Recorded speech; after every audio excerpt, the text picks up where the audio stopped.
Bon dimanche à tous. On va regarder qu'est-ce qui se passe dans le ciel cette semaine à partir de Montréal. On commence par regarder vers le sud puisqu'on est dans l'hémisphère nord. On va voir le passage du soleil. Alors ces temps-ci, le soleil se lève beaucoup plus tard qu'il y a quelques semaines. Donc à 6 heures, on est à l'aube. Et puis à 6h40, on a le lever du soleil. Juste avant le lever du soleil, il y a possibilité d'observer Vénus à l'est.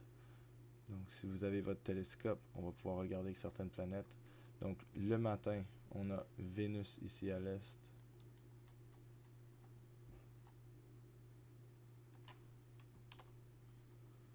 Et à part ça, c'est pas mal tout.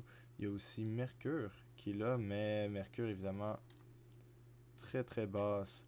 Donc Mercure et Vénus, puisqu'elles sont plus proches du Soleil que nous, elles vont toujours apparaître dans le ciel, vont toujours devenir visibles juste avant le lever du Soleil ou juste après le coucher du Soleil.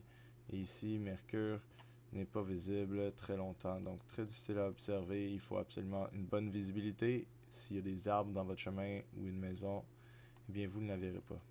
Donc pendant la journée, le Soleil se lève. Il est déjà un peu plus au nord-est qu'à l'est. Donc en été, le soleil se lève un peu plus au nord.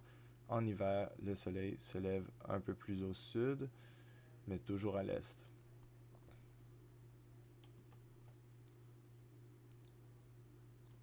À midi, le soleil atteint son point le plus haut. Donc vers le sud, son point le plus haut, il va être juste au-dessus du 50e degré d'élévation. Lorsque 90 degrés d'élévation est directement au-dessus de notre tête. En après-midi, il va continuer vers l'ouest et se coucher un peu plus au nord qu'à l'ouest. Donc on est vraiment juste passé l'équinoxe du printemps.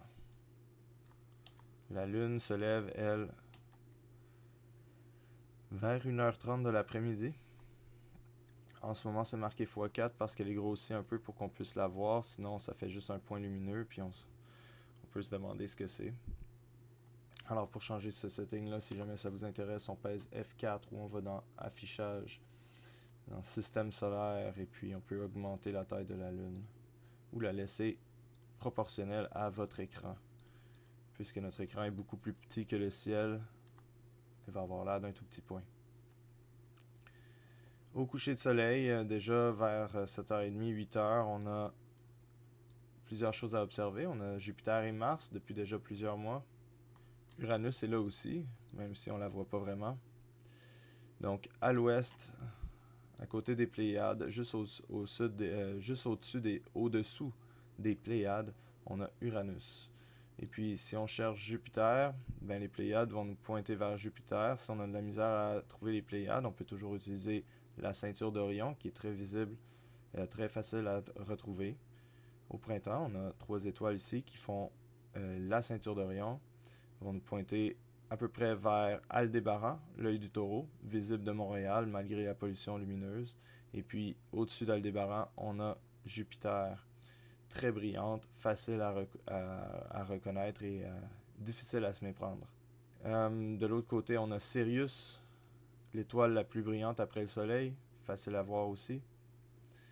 Et puis, si on regarde près de la Lune, on a Mars. Donc, Mars, très facile à reconnaître aussi. Alors, si vous cherchez la différence entre une étoile et une planète, on peut toujours regarder le clignotement des étoiles. Les étoiles vont clignoter beaucoup, alors que les planètes vont pratiquement pas clignoter.